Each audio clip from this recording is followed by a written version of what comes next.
At Thanksgiving, my dad stood up and said, "We're selling the family business and you're getting nothing." My siblings cheered. I calmly asked, "So, Dad, who's the buyer?" He grinned, "Everest Holdings. They're paying $50 million. I laughed and said, "Dad, I am Everest Holdings." The whole room went silent. They say blood is thicker than water, but for years, my family's dismissive pride felt like a concrete wall between us. I swore I'd shatter it, and this Thanksgiving, with a bombshell of my own, I finally did. Trust me, what unfolded at that dinner table was more explosive than any Turkey Day argument our family had ever seen, and it would change everything forever. My name is Morgan Adams, and at 32, I was the perpetually forgotten middle child of what everyone called the Adams software dynasty. Walking into our sprawling Boston mansion that Thanksgiving, the air practically crackled with an unusual excitement, especially from my dad. He kept checking his phone, whispering conspiratorially to Mom, a giddy anticipation in his eyes. Little did they know, beneath my deceptively simple black dress beat the heart of someone they had drastically, catastrophically underestimated. The bombshell Dad was so eager to drop at dinner would indeed change our family forever, but absolutely not in the way he expected. Growing up in Brooklyn, one of Boston's most exclusive suburbs, our life looked like the American dream.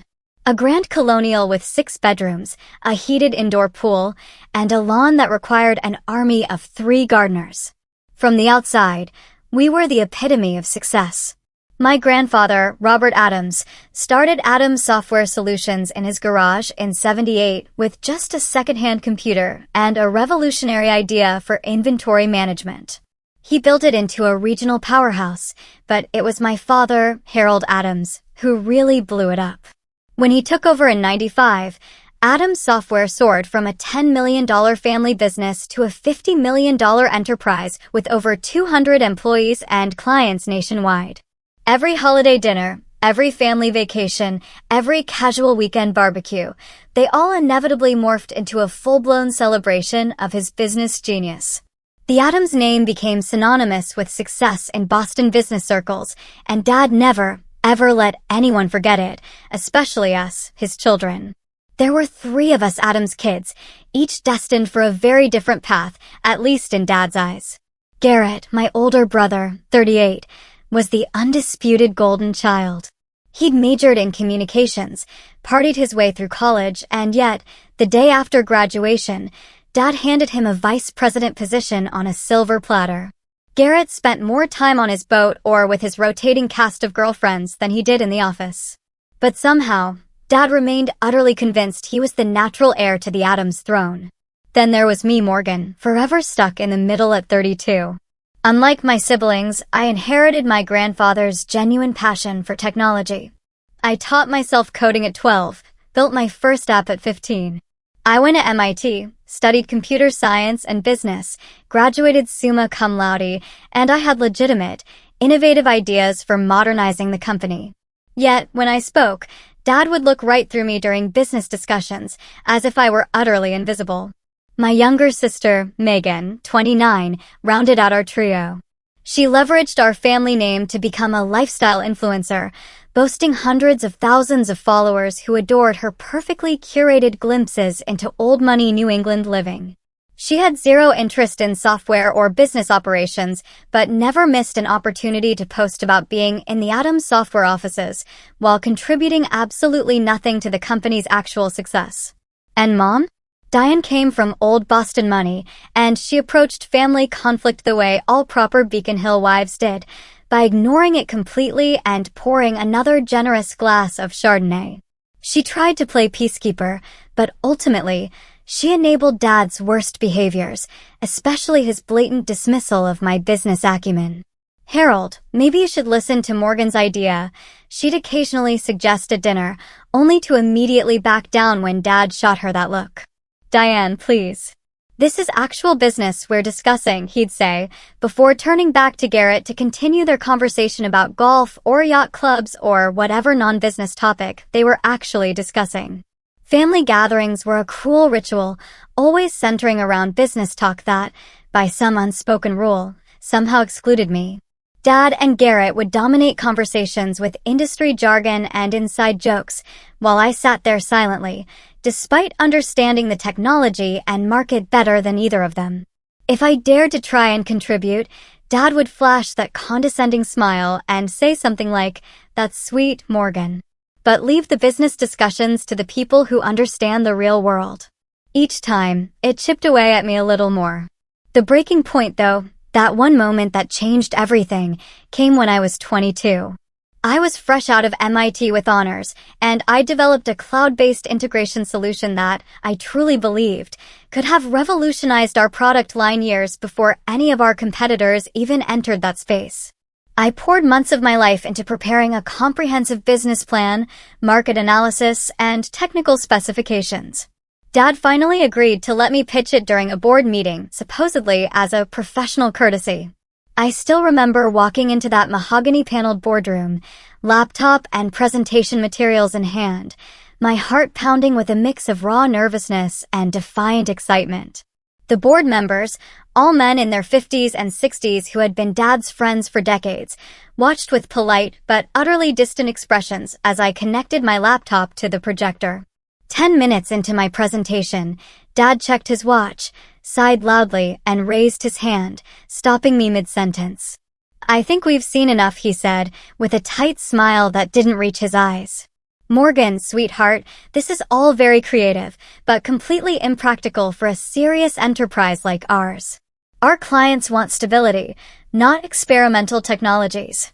He then turned to the board members with an apologetic shrug. "My daughter recently graduated college and is full of these academic ideas. Now, shall we move on to actual business matters?" The humiliation burned through me, a scorching inferno that spread from my cheeks to my very soul.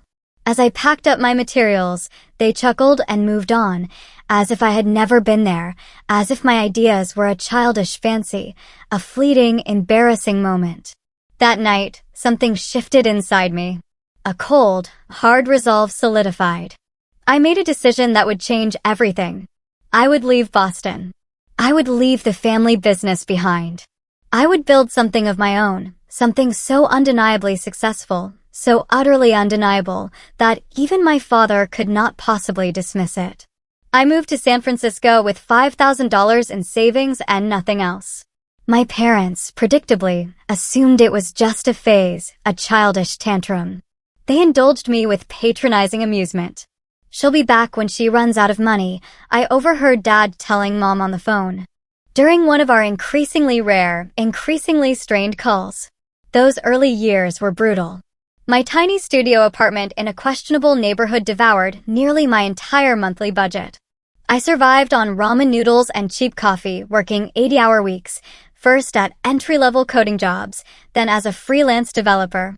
Every single dollar I could save, every ounce of my energy, went into building my own company. I created Everest Holdings, operating under the pseudonym Emmy Stone. The E was for Elizabeth, my middle name, but nobody knew that. I wanted my success or failure to be completely disconnected, utterly separate from the Adams name. I started small, developing custom enterprise solutions for startups, reinvesting every single profit. By year 3, I had 10 employees and a real office in Soma. The breakthrough came when I developed a proprietary integration platform that allowed legacy systems to communicate seamlessly with modern cloud services. The irony wasn't lost on me. It was strikingly similar to the very solution I had pitched to my father years earlier, the one he had so casually dismissed. Venture capital came calling, a torrent of offers, but I maintained majority ownership, determined to control my own destiny this time.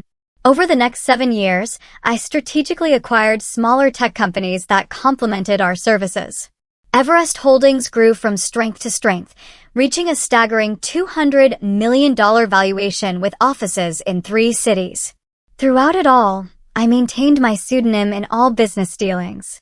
In the tech world, Emmy Stone was known as a brilliant, reclusive founder who rarely gave interviews or appeared at industry events.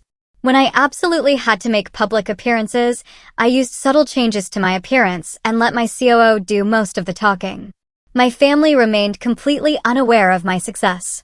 During holiday calls and occasional visits, I kept conversations vague, describing my work as doing okay or still figuring things out. Dad never pressed for details. He had already, in his mind, written off my career as inconsequential. This suited me perfectly, as I built Everest into something that would one day shock them all to their very core. What they didn't know was that for the past year, I had been strategically acquiring shares in companies that were key suppliers and clients of Adam's software. I studied their quarterly reports, identified their weaknesses, and positioned Everest as the perfect buyer, the only buyer, to take Adam's software to the next level. 6 months ago, I had my CFO send an anonymous acquisition offer through a third party. My father, predictably, rejected it without even proper consideration. Now, 10 years after being humiliated in that boardroom, I was returning home for Thanksgiving with a plan that would change absolutely everything. Adam's software was bleeding, struggling with outdated technology and rapidly losing market share. My father didn't know it yet, but I was about to become his worst nightmare and, in a strange, twisted way, his only salvation. The week before Thanksgiving, I sat in my corner office overlooking San Francisco Bay, finalizing the paperwork for what would be the most important deal of my life. My assistant knocked and entered with my travel itinerary. "Your private jet is confirmed for Tuesday at 11 a.m., she said, placing the folder on my desk. "Are you sure you don't want to bring your executive team to Boston for the signing?" I shook my head. "This is personal. I need to handle it alone." After she left, my phone rang. It was Isabella, my best friend since those early, struggling days when we shared a wall in adjacent studio apartments. "Are you really going through with this family Thanksgiving charade?" she asked without preamble. "After everything they did? After 2 years of barely speaking to them?" I sighed, spinning in my chair to face the window. "I have to be there in person when it happens, Isabella. I need to see his face." "I remember the last Christmas disaster," she said carefully. "Your father announced Garrett's promotion to executive vice president while you sat there with your unacknowledged Series B funding round. You came back to California and didn't speak to them for months." The memory stung, a fresh wound. Dad had raised a toast to the future of Adam's software while looking directly at my brother, who had been too hungover to contribute anything meaningful to the strategy meeting earlier that day. "This time will be different," I promised, a chill in my voice. "Everything changes this Thanksgiving." I spent the evening packing, deliberately choosing my wardrobe to make a powerful, undeniable statement. Gone were the casual clothes my family associated with struggling Morgan. Instead, I packed bespoke Armani suits, a Chanel dress for Thanksgiving dinner, Louis Vuitton heels, and the subtle signifiers of success that only the truly wealthy recognize. A Patek Philippe watch, a Bottega Veneta handbag, small, perfect diamond earrings from Tiffany. None of it ostentatious, all of it unmistakably, quietly expensive. After years of deliberately downplaying my success around my family, I wanted them to see glimpses of it, to feel the ripple effect, before the final, devastating revelation. Tuesday morning, I boarded the private jet I rarely used, preferring commercial flights despite my wealth. This trip warranted the exception. During the 5-hour flight, I reviewed the contract once more, ensuring every detail was perfect, every clause watertight. The irony wasn't lost on me. For years, I had flown coach to Boston, eating airplane peanuts and squeezing into middle seats, all while building the very empire that would now allow me to arrive in such undeniable style. The jet landed at a private airfield outside Boston. A sleek black Bentley waited on the tarmac, another unusual indulgence I had arranged specifically for this trip. As we drove through familiar neighborhoods toward Brooklyn, I felt a strange mixture of nostalgia and a hardening determination within me. The Adams family estate looked exactly as it always had. Imposing colonial architecture, perfectly manicured grounds now dusted with November snow, a festive wreath already hanging on the door in preparation for the holidays. I instructed the driver to wait, then took a deep, fortifying breath before walking up the steps I had climbed thousands of times before. Mom answered the door herself, bypassing the housekeeper in her eagerness to see me. Her eyes widened slightly as she took in my appearance. "Morgan, darling," she said, embracing me with the scent of expensive perfume and the faint, familiar note of midday wine on her breath. "You look different. Is that a Rolex?" "Patek Philippe, actually," I said, returning her hug. "Good to see you, Mom." She ushered me inside, chattering about Thanksgiving preparations and Megan's latest Instagram milestone. I nodded politely, setting down my bag in the grand foyer with its sweeping staircase and crystal chandelier. Home sweet home, with all its complicated, painful memories. "Your father is in his study," Mom said. "He's been very busy with some big deal. Very hush-hush. Even with me." I smiled. "I'll say hello before I settle in." Dad's study had always been somewhat forbidden territory, a masculine sanctuary of leather, mahogany, and weighty business journals. I knocked once and entered without waiting for a response, a small, satisfying act of defiance. He looked up from his desk, reading glasses perched on his nose, surprise flickering across his face before settling into his usual mild disinterest. "Morgan, you made it." He stood for a brief, awkward hug, then gestured vaguely toward the chair across from his desk. "The trip from California was good." "Very smooth," I said, deliberately, not taking the offered seat. "I flew private. Saves time."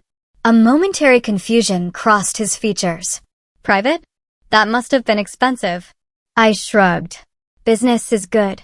Before he could inquire further, his phone rang, and with a perfunctory, "Excuse me, this is important," he turned away to answer it. I used the opportunity to glance at the papers on his desk. There it was. The Everest Holdings acquisition proposal, with my company logo prominently displayed. My heart raced, but I maintained my composure as he finished his call. "Sorry about that," he said hastily, gathering the papers into a folder. "Big things happening at the company. You wouldn't understand." The familiar dismissal rolled off me like water now, unable to penetrate my armor. "Of course, Dad. I'll let you get back to it." I left his study and headed upstairs to my old bedroom, which Mom had maintained as a dusty shrine to my teenage self. Debate trophies, computer science awards, and MIT pennants still adorned the walls, faded testaments to achievements that had never impressed the one person whose approval I had sought most. After freshening up, I headed downstairs and found Garrett in the living room, already nursing a scotch at 3 o'clock in the afternoon. He had our father's tall frame and confident posture, but years of privileged indulgence had softened him around the middle. Well, the prodigal sister returns," he said, raising his glass in a mock toast. "Still playing with computers in California?" "Something like that," I replied with a tight smile. "How's your little startup doing? Making any money yet?" His condescension was so familiar it almost felt like home. Before I could answer, Megan burst into the room, phone held at the perfect angle to capture her entrance for her Instagram followers. "Morgan is here, everyone." "Family reunion time," she announced to her phone before air-kissing my cheeks. "You look expensive, sis. Did you finally find yourself a rich boyfriend?" "No, just working hard," I said, stepping out of her camera frame.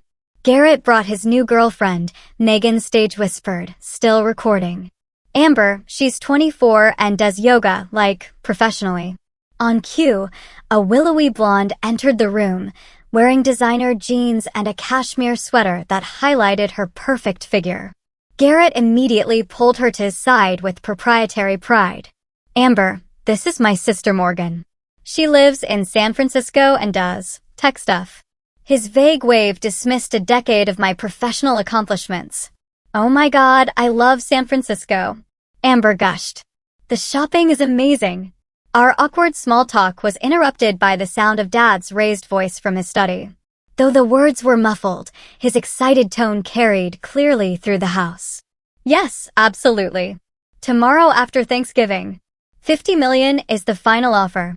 Everest Holdings has been very insistent on the terms." I excused myself to the kitchen, needing a moment alone.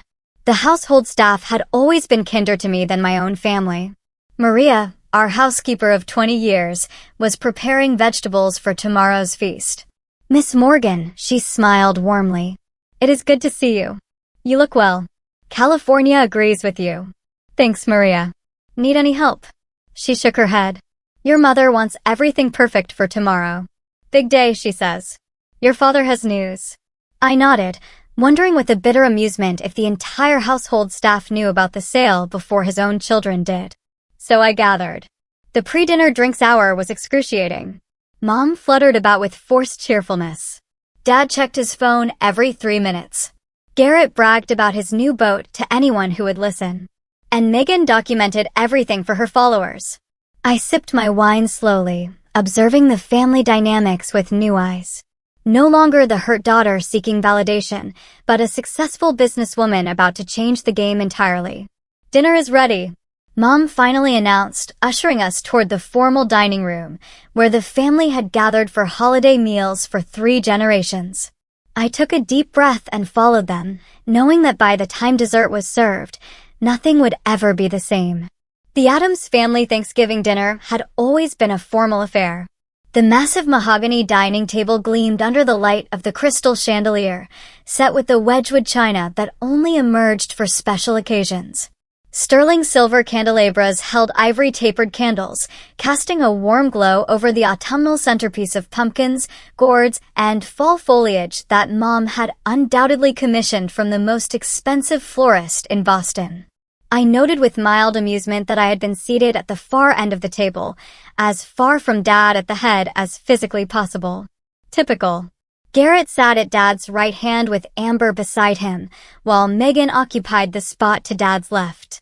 Mom took her traditional place at the opposite end, with me beside her, symbolically separated from the inner circle of family business by the length of polished wood between us.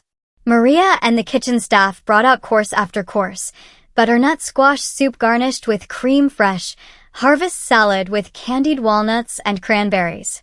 And finally, the turkey, a glorious 25-pound bird, roasted to golden perfection, accompanied by all the traditional sides. Dad carved with ceremonial precision while Megan filmed for her social media, providing a running, breathless commentary. And here's Daddy carving the turkey, just like his father before him, continuing the Addams family tradition of excellence in everything they do. I caught Mom wincing slightly at Megan's performance before taking a large sip of her wine. By my count, it was her 4th glass since I had arrived.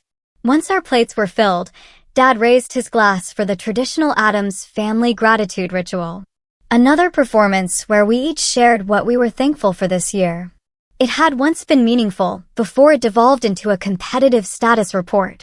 Garrett went first, as the eldest always did.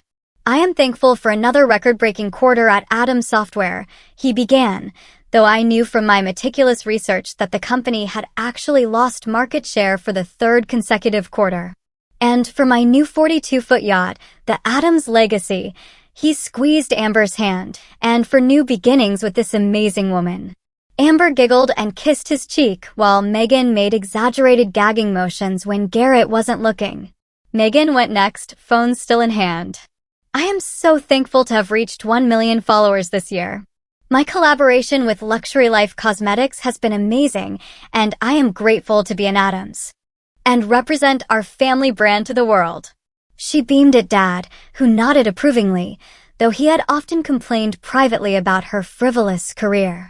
When my turn came, I sat down my fork and spoke clearly, my voice carrying calmly across the table. I am thankful for the lessons life has taught me. That sometimes rejection leads to the right path. That persistence matters more than privilege. And that success is the best teacher. I raised my glass. To finding your own way. Dad frowned slightly, perhaps detecting something in my tone, but quickly moved on to his own gratitude speech, which, predictably, centered on the business legacy he had built. Mom offered generic thanks for family and health, her words slightly slurred. Throughout the meal, Dad seemed distracted, checking his phone under the table and occasionally whispering to Mom, whose smile grew increasingly strained.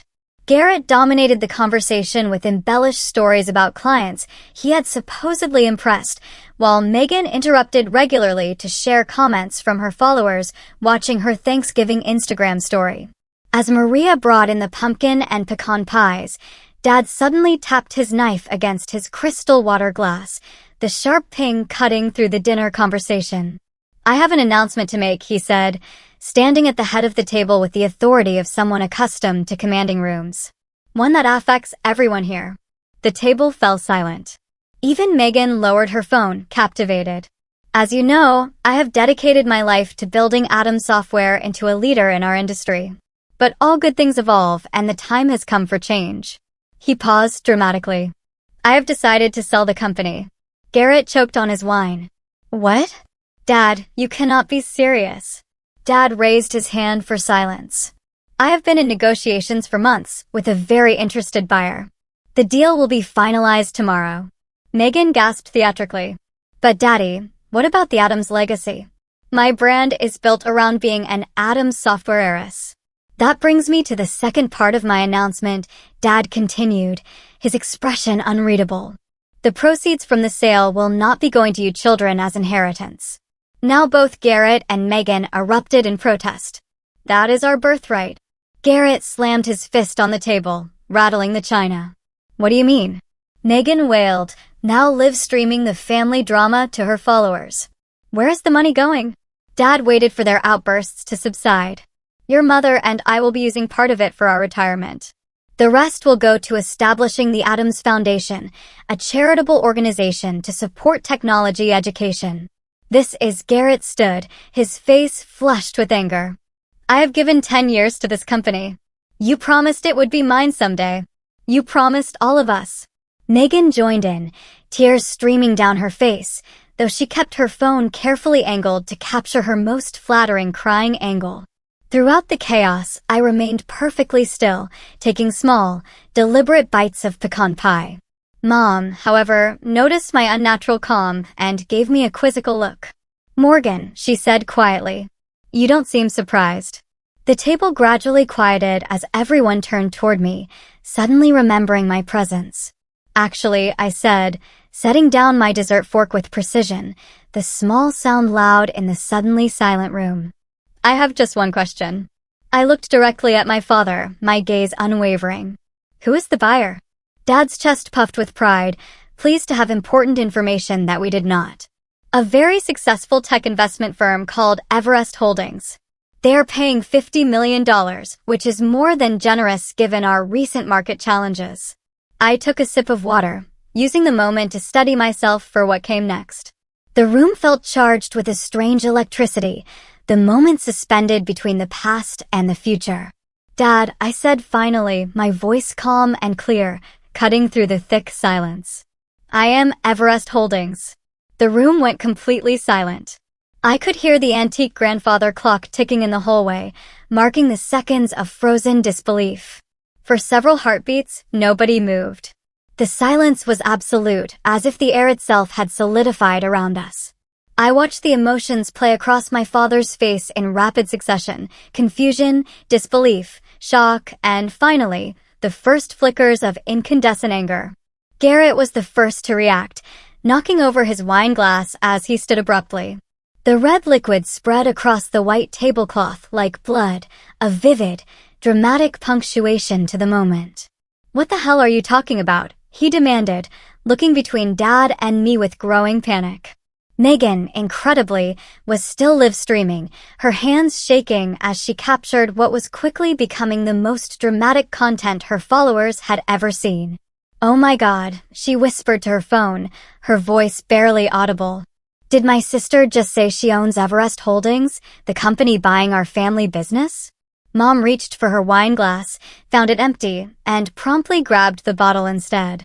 I stood slowly, feeling a strange, profound sense of calm after carrying this secret for so long. Emmy Stone, I said, my voice steady. Morgan Elizabeth Stone. That's the name I've been using professionally for the past decade, while building Everest Holdings into a $200 million company. Dad found his voice at last. This is preposterous, he sputtered. Everest Holdings is run by Emmy Stone, a respected technology investor. Not by my daughter, who has been playing at startups in California. I reached into my purse and removed my business card case, made of sleek brushed platinum with the Everest Holdings logo elegantly engraved on its surface.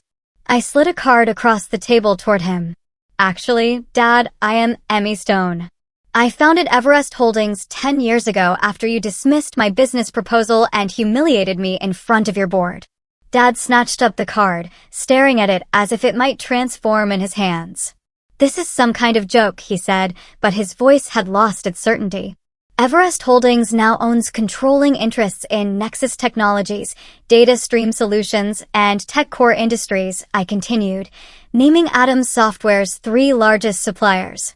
We also recently acquired majority stakes in your 2 biggest clients, McKinsey Manufacturing and Westfield Distribution. The Atom Software acquisition is the final piece in a strategic plan I have been implementing for the past 18 months. You have been spying on our business, Garrett accused, his face mottled with rage. That is corporate espionage. No, Garrett. It's called market research. My voice was still calm, measured. Everything I learned about Atom Software came from publicly available financial reports, industry analysis, and completely legal channels. I turned back to Dad. The truth is, Atom Software has been failing for years. Your technology is outdated. Your management practices are from the last century, and you have lost 22% market share in the past 3 years. How dare you? Dad began, but I cut him off, my voice gaining a quiet force. I tried to help you first, you know.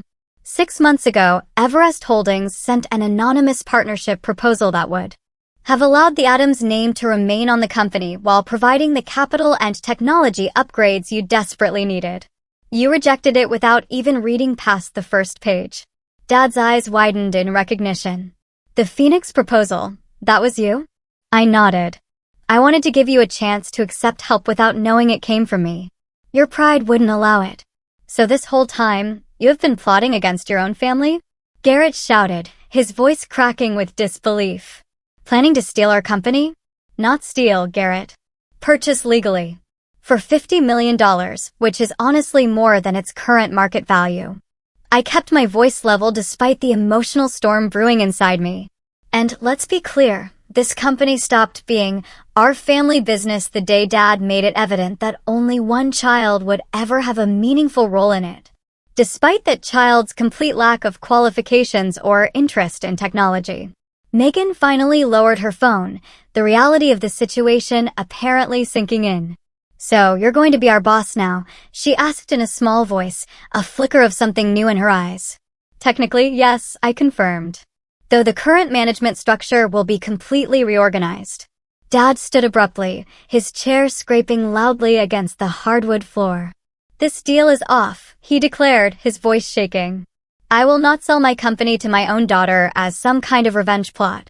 I shook my head slowly, a slight, almost imperceptible sadness in my eyes. The contracts are signed, Dad. The board has approved the sale. The press release goes out tomorrow at 9 a.m. Eastern Time. Legally, Everest Holdings already owns Atom Software. I will fight this, he threatened, though the uncertainty in his eyes told me he already knew I had outmaneuvered him completely. My lawyers will. Your lawyers have already vetted the deal extensively, I interrupted gently. They advised you it was the best offer you would get in the current market. What exactly will you tell them now? That you're upset because the brilliant CEO you've been negotiating with turns out to be your daughter.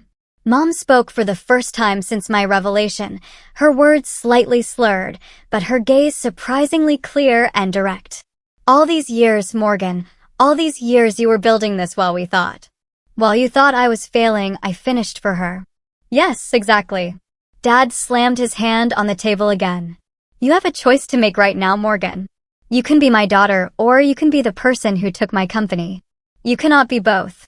The ultimatum hung in the air between us, so predictable it almost made me sad. 10 years ago, it would have devastated me, broken me. Now, it merely confirmed what I had always known. That is where you are wrong, Dad, I said quietly, firmly. I am both. I always have been. You just refuse to see it. Megan had started crying in earnest now, mascara tracking down her perfectly contoured cheeks. What happens to us? To our trust funds? Our positions? That depends, I answered honestly. On whether you want to actually work for the company or just claim its benefits. Garrett pointed an accusing finger at me, his face a mask of fury. You planned this for Thanksgiving deliberately, didn't you? To humiliate us in front of the whole family. I planned it for Thanksgiving because I knew everyone would be here. I corrected him, my voice holding a steely edge. And because 10 years ago at Thanksgiving dinner, Dad announced that he was promoting you to vice president, despite your complete lack of qualifications, while telling me my degree from MIT and 3 years of coding experience wasn't enough to warrant even an entry-level management position. Dad's face flushed at the stark, painful reminder. That was different. Garrett is my son, my firstborn. And there it is, I said softly, the words a raw, undeniable truth. The real reason I was never given a chance. Not my ideas, not my education, not my work ethic. Just my gender. The painful truth silenced the room again. Even Garrett had the grace to look profoundly uncomfortable. This conversation is over. Dad finally declared, his voice booming. Everyone out. I need to call my attorneys. He stormed from the dining room, the sound of his study doors slamming echoing through the house moments later. Mom rose unsteadily to her feet. I should go check on him, she murmured, though she paused beside my chair, her eyes still on mine. Are you really worth $200 million? I nodded. And all those times you couldn't come home for Christmas because you said you couldn't afford the plane ticket. I was running a company, Mom. And I needed you all to keep underestimating me. She touched my shoulder briefly, an unreadable expression on her face, then followed after Dad. As the dining room emptied, I remained seated, looking at the abandoned Thanksgiving feast around me. The turkey had grown cold, the candles burned low, and the family I had once desperately wanted to impress had scattered in shock and anger. It should have felt like absolute victory. Instead, a hollow ache spread through my chest as I realized that while I had finally earned their attention, I was further than ever from earning their understanding. I retreated to my childhood bedroom as the house descended into chaos below. Through the floor, I could hear Dad shouting on the phone, presumably to his lawyers, while Mom's placating tones rose and fell in counterpoint. Occasionally, Garrett's angry voice would join the cacophony, followed by Megan's dramatic wailing. My old room remained frozen in time, a museum to the person I had been. The twin bed with its navy blue comforter, the desk where I had spent countless hours coding and dreaming, the bookshelves lined with computer science textbooks, and the few fantasy novels I had allowed myself as rare indulgences. Debate trophies and academic medals gathered dust on the shelves, achievements that had never impressed the one person whose approval I had sought most. I ran my fingers along the spines of my old journals, pulling one out at random. Inside were detailed business plans, algorithm sketches, and notes for the very cloud integration platform that had eventually become Everest's flagship product. The irony was not lost on me. Everything I had built had begun right here, in the room where I had felt most invisible. A sharp knock on the door interrupted my thoughts. I opened it to find Garrett, his tie loosened and face flushed with either anger or alcohol, possibly both. We need to talk, he said, pushing past me into the room without waiting for an invitation. I closed the door and leaned against it, arms crossed. About what, Garrett? How I ruined your Thanksgiving. Or how you plan to inherit a company you helped run into the ground. You think you're so clever, he hissed, pacing the small space like a caged animal. Little Morgan with her computers and her secret identity. Did you enjoy lying to our faces all these years? About as much as you enjoyed taking credit for my ideas, I replied evenly. Remember when I suggested Atom Software should move to cloud-based solutions 6 years ago during Christmas dinner? Dad dismissed it as trendy tech jargon, but somehow, 3 months later, you presented the exact same concept as your own strategic vision. Garrett stopped pacing, his expression darkening. I was the one who stayed. I was the one who put in the time at the company while you ran off to California to prove some point. You put in time? Yes, but what did you actually contribute, Garrett? Besides expenses on the company credit card for client dinners at strip clubs and a corner office you used primarily for naps between hangovers. His face contorted with fury. You don't know what you're talking about. I brought in the Westfield account. Westfield came to Atom Software because I personally reached out to their CTO as Emmy Stone and recommended your services as part of my long-term acquisition strategy. I informed him, my voice like ice. And I know exactly what I'm talking about because I have been auditing the company remotely for the past year as part of my due diligence, including the financial records you thought were only accessible on the local server. The color drained from his face. What are you saying? I know about the $300,000 you embezzled through fake vendor accounts, Garrett. I know about the phantom consulting fees that went directly to your personal offshore account. I know everything. I held his gaze steadily. I'm not planning to pursue criminal charges, Garrett. That would hurt the company during the transition, but don't test me. You, he whispered, his hands clenching into fists at his sides. You would destroy your own brother. I would hold accountable a thief who happens to be related to me. I corrected him. There's a difference. We stood in tense silence until he finally turned away. This is not over, he warned, yanking open the door. Actually, it is, I said to his retreating back. You just don't realize it yet. I had barely closed the door when another knock came. This time it was Megan, her makeup freshly touched up despite the tear tracks still visible on her cheeks. So you were like a secret millionaire, she said without preamble, entering my room and immediately sitting on my bed. That's actually kind of badass. I couldn't help but laugh at her rapid pivot. Is that what you were going with 5 minutes ago? You were crying about losing your heiress status. She shrugged, examining her manicure. I'm adaptable. It's essential for influencer longevity. She looked up with sudden calculation in her eyes. Just think of the content we could create together. My sister, the tech mogul. My followers would eat that up. Is that why you're here, Megan? To propose a business collaboration. More like a mutual arrangement, she said, smoothing her dress. You need a media presence for your company that humanizes you. And I need an authentic connection to actual business success instead of just looking pretty with products. The nakedly transactional nature of her proposal was so typically Megan that I almost admired it. And what about actually working for the company? Learning the business? Contributing something beyond your Instagram aesthetic? She wrinkled her nose. God, no. Coding is boring and business meetings make me want to die. But I could be like the brand ambassador, the face of the company for the lifestyle market. The face of an enterprise software integration platform for the lifestyle market? I repeated slowly. Do you hear yourself? Megan stood, straightening her shoulders.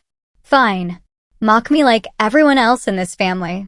But my social media skills are actually valuable in today's market, whether you respect them or not. I have built my own brand from nothing, just like you did. The parallel had never occurred to me before, and I found myself momentarily speechless. There was a strange kind of truth to it, though our methods and values diverged dramatically. I'll think about it, I said finally, but not tonight. She nodded, apparently satisfied with even this small concession. Just so you know, she added as she walked out, I've already posted about a major family business shakeup, without specifics. My engagement is through the roof. After she left, I sat at my old desk, powering up my laptop to check on the final details for tomorrow's announcement. A gentle knock interrupted me again. Come in, I called, expecting perhaps Maria with tea or one of the household staff. Instead, Mom entered, looking surprisingly sober given the amount of wine she had consumed at dinner.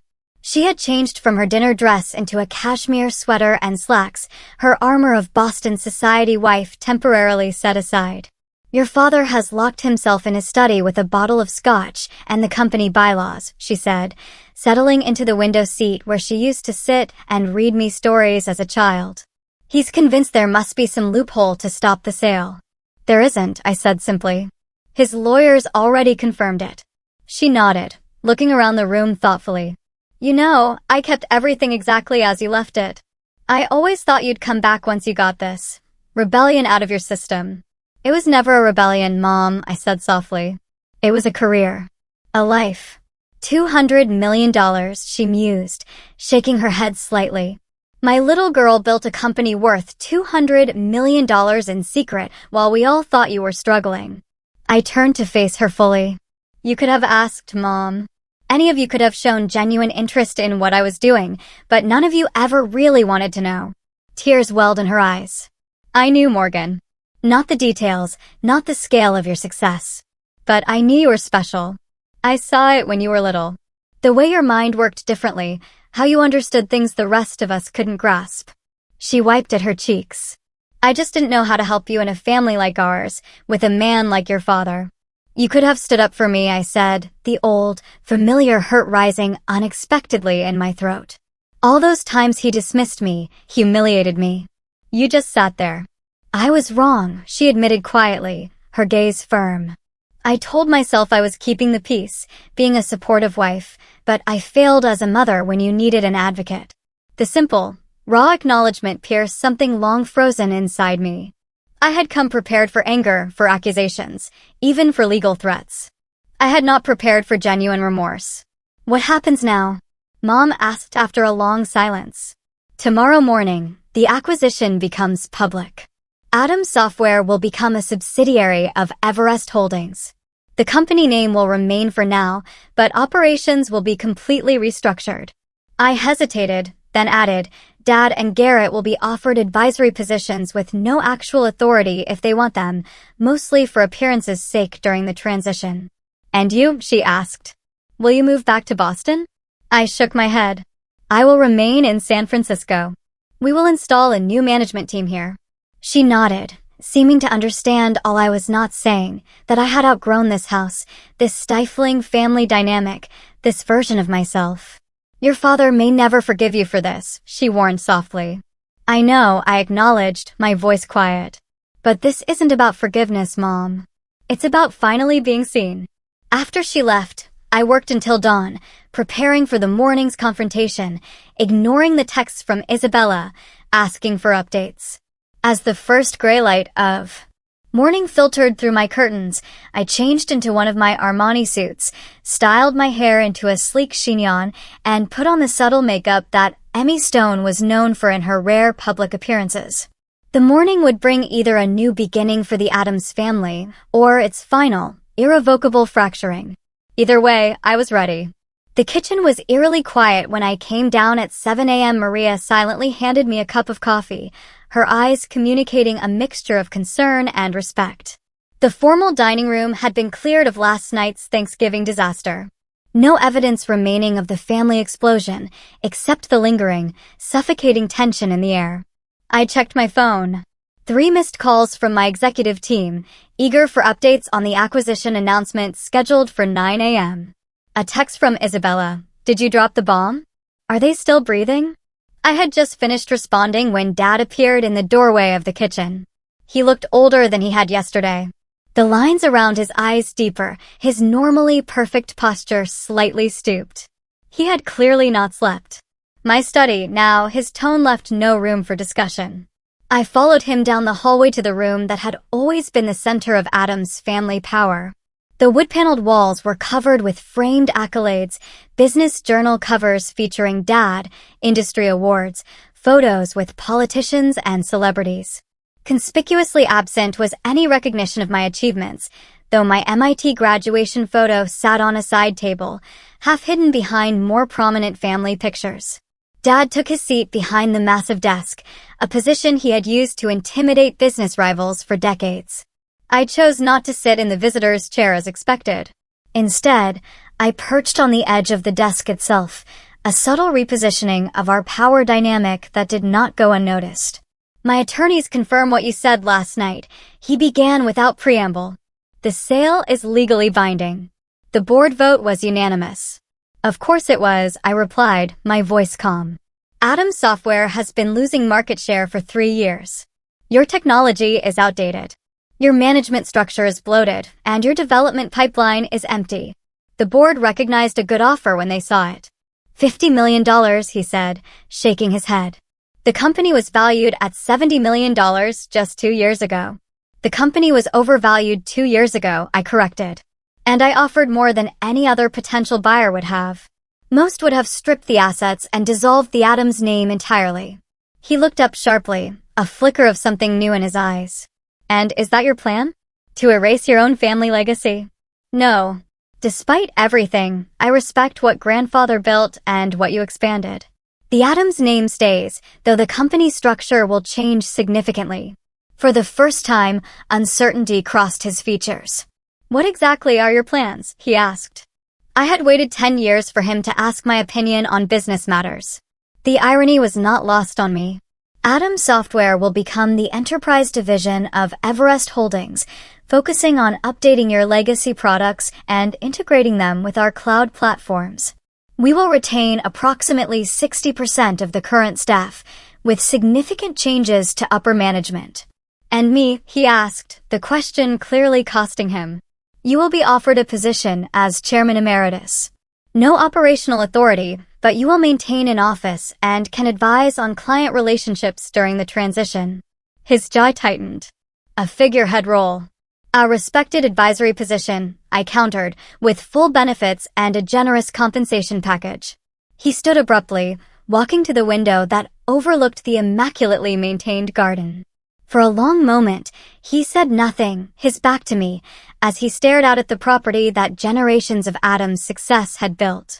How did you do it? He finally asked, his voice quieter now, almost vulnerable. Build something that valuable when you had nothing? No connections, no startup capital. I had my education, I reminded him, the one thing you couldn't take from me. And I had tremendous motivation to prove you wrong. He turned back to face me. I expected you to fail. Everyone does, you know. I mean, 90% of startups never make it past the first 3 years. I thought. He hesitated, seeming to struggle with the words. I thought I was protecting you from inevitable disappointment. By ensuring I never got the chance to try, I raised an eyebrow. That's not protection, Dad. That's control. He flinched slightly at the accusation. Perhaps. I built this company from what my father started. Expanded it 10 times over. I thought I knew best. But you didn't, I said simply. You were wrong about me. Wrong about the direction of the industry. Wrong about Garrett being the natural successor. At the mention of my brother, Dad's expression darkened. Garrett may have his flaws, but he has been loyal to this company. Garrett has been embezzling from the company for at least 3 years, I informed him bluntly. I have all the documentation. That is part of why I moved now, before he could do more damage. Dad sank back into his chair, the shock of this new revelation apparently too much to process while standing. That cannot be true. $300,000 siphoned through fake vendor accounts. The evidence is irrefutable. Why would he need to steal? He makes a generous salary. Has a trust fund. Gambling debts, I said. Sports betting mostly, from what I can tell. Dad buried his face in his hands briefly before looking back up, suddenly appearing every one of his 68 years. So both my son and my company were failing, and I was too blind to see either. The naked vulnerability in his admission caught me off guard. I had expected more anger, more accusations, not this broken acceptance. Not blind, I said, softening my tone slightly, just looking in the wrong direction. A long silence stretched between us, filled with decades of misunderstanding and missed opportunities. When he finally spoke again, his voice had changed, the arrogance replaced with something approaching genuine curiosity. How did you do it? He asked. Really? No connections, no investors who knew the Atom's name. How did you build something so successful? I considered deflecting, but there was something in his question that seemed sincere for the first time in our relationship. I started small, I explained. Freelance development work to build capital. Then I created a proprietary integration platform that solved a problem every enterprise company has, connecting legacy systems with modern cloud architecture. It was actually based on the proposal you dismissed when I was 22. A flicker of recognition crossed his face. The one with the middleware solution. I nodded, surprised he remembered even that much. Yes. I refined it, made it more adaptable, used it to attract our first major clients, reinvested every profit, lived in a studio apartment eating ramen for 3 years to keep overhead low. Built a team of brilliant people who believed in the vision. Without the Atom's name to open doors, he mused. Because of that, in some ways, I corrected. Being underestimated is a powerful position if you know how to use it. No one saw me coming. He almost smiled at that. Clearly not. Another silence fell, but different now, less hostile, more contemplative. I checked my watch. The press release goes out in 45 minutes. We should discuss next steps. What about Garrett and Megan? He asked. Garrett will be offered a choice. resign quietly with a reasonable severance, or face potential legal consequences for the embezzlement. Megan, I paused. Considering Megan actually made a compelling case last night for serving as a brand ambassador, her social media skills are legitimately valuable in the right context. Dad looked genuinely surprised. You'd keep them involved? After everything. This was never about destroying the family, Dad, I said, my gaze steady. It was about claiming my place in it on my terms. He nodded slowly, his gaze dropping to the papers on his desk, then rising again to meet mine with unexpected directness. You outmaneuvered me completely, he said. And I was startled to detect a note of something almost like pride in his voice. Your grandfather would have been impressed. Coming from him, it was as close to approval as I had ever received. I felt a complicated emotion rising in my chest. Not quite vindication, not quite forgiveness, but something hovering in the space between. I learned from watching you, I acknowledged, the corners of my lips turning up slightly. Even when you didn't think I was paying attention. He extended his hand across the desk. So, Chairman Emeritus? I took his hand, sealing the first professional agreement we had ever made as equals. Welcome to Everest Holdings, Dad. 6 months after that fateful Thanksgiving, I stood in the newly renovated headquarters of Adams Everest Technologies. The former Adams software building had been transformed with open workspaces, state-of-the-art technology, and a collaborative environment that respected the company's history while embracing its future. My role as CEO of Everest Holdings meant I split my time between San Francisco and Boston, overseeing the integration of the two companies and the evolution of our expanded product line. The transition had not been easy, but it had been more successful than even my optimistic projections had anticipated. Dad had surprised everyone by embracing his chairman emeritus role with unexpected grace. Once the initial shock and anger had subsided, he found satisfaction in mentoring younger team members and maintaining relationships with long-standing clients. We had established a weekly meeting where he could offer insights on company history and industry relationships, and I found myself actually looking forward to these sessions. For the first time, we were building a relationship based on mutual respect, rather than expectations and disappointments. Garrett's situation had been more complicated. After facing the irrefutable evidence of his embezzlement, he had initially threatened legal action against both me and the company. Eventually, cooler heads prevailed when he realized his options were limited. He accepted a conditional offer, repayment of the stolen funds, resignation from his executive position, and enrollment in an MBA program if he wanted any future role in the business. To my surprise, he chose education over exile and was now halfway through his first semester, calling occasionally with genuine questions about business strategy. Megan had flourished in her new role as brand ambassador for our consumer products division, a small but growing part of the business that benefited from her social media expertise. Her followers had been captivated by the dramatic family business saga, which she carefully presented as a story of female empowerment and family reconciliation, rather than the more complex reality. Her Tech Heiress rebrand had actually opened doors to younger markets we had previously struggled to reach. Mom had perhaps changed the most. She started volunteering with women's education initiatives and even joined the board of a tech incubator for female founders. I want to help other girls like you, she told me, her eyes earnest, so their mothers don't make the same mistakes I did. As I walked through the office, employees nodded respectfully or smiled in greeting. I was no longer Emmy Stone, the mysterious founder, nor Morgan Adams, the forgotten middle child. I was simply Morgan, the CEO, who had modernized a failing family business and created new opportunities for everyone involved. My assistant interrupted my thoughts. Your father is waiting in the conference room with the quarterly reports, she informed me, and your mother called to confirm dinner tonight with the potential investors. I thanked her and headed toward the meeting, pausing briefly by the newly installed company timeline in the main lobby.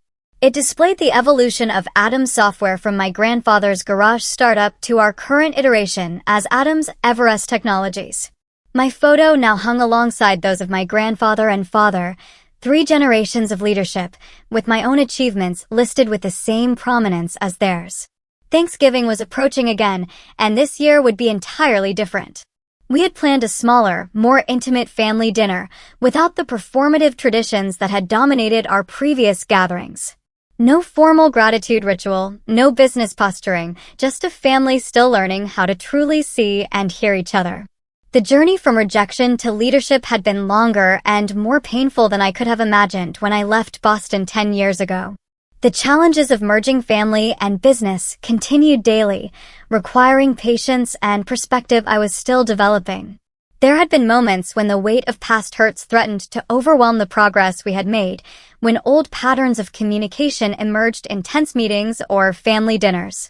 The hardest part had not been the acquisition itself, but the ongoing work of building relationships that could withstand both our shared history and our current professional roles.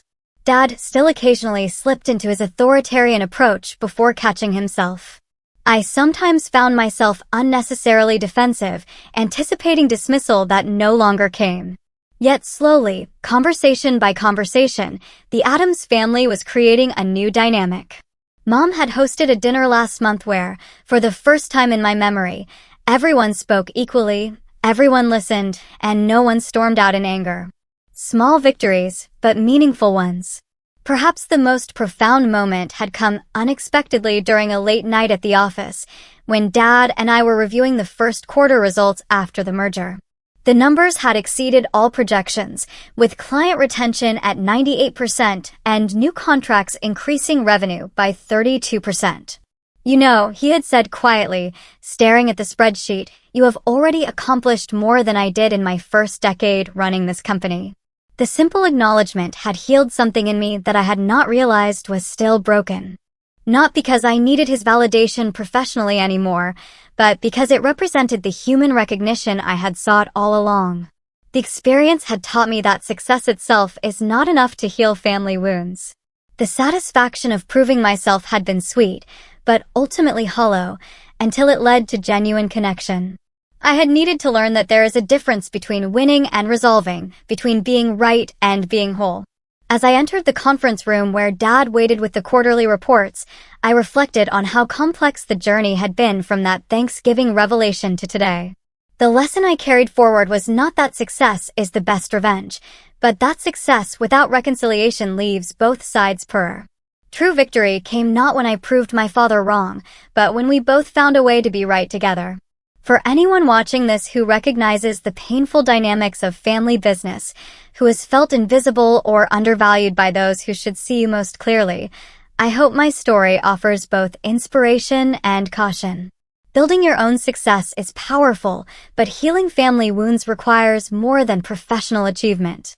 It demands honesty, vulnerability, and the courage to offer second chances, even when they seem undeserved. Thank you for witnessing my journey from rejection to reconciliation. And remember that the true measure of success is not what you build alone, but what you create together.